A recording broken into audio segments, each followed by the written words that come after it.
Masculinity is built through emotional abrasion and friction with the world. I think we've gotten this quite wrong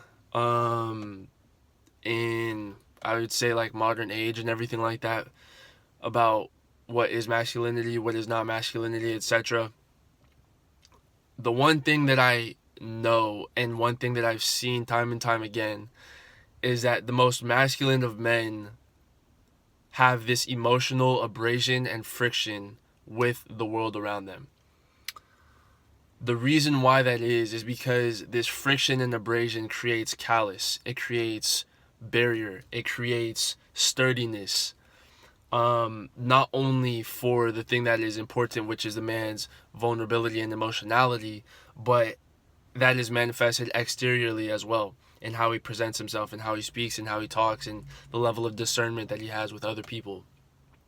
And this can be achieved through a number of things, right? When you are starting a business, when you are taking unknown paths, when you are in the gym, when you are doing something challenging, when you are stepping away from the norm, when you are in isolation, when you take these paths, these are emotionally abrasive, and they create friction. Not just physical friction, but emotional friction, right?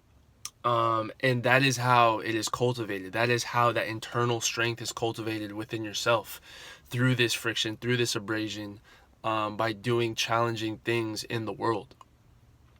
And so it's important that, right, lifting in the gym, okay, it's difficult, but it's not about the weight. It's not about the movement. It's about the drive. It's about dedicating. It's about commitment. Those are the things that are challenging. That's what it's really about. Moving the weight, yes, it's good. You go in, you lift, you eat, you diet, you do the movements, you learn, etc. But it's the commitment to learning about the movements. It's the commitment to learning about the diet. It's the commitment to implementing information. It's the wisdom and the commitment to taking something minuscule and then translating that into yourself, and then embodying that philosophy and then working through it. And that obviously extrapolates into other things such as business or education or going to school. It's the internal commitment, it's the internal work, it's the internal discipline, it's the internal breaking, it's the internal rectifying, right? That builds that conviction, that builds that confidence, that builds that strength. And so I think that's something that has been largely misunderstood. I think masculinity is internal. It can't be replicated through external success. It's first an internal thing.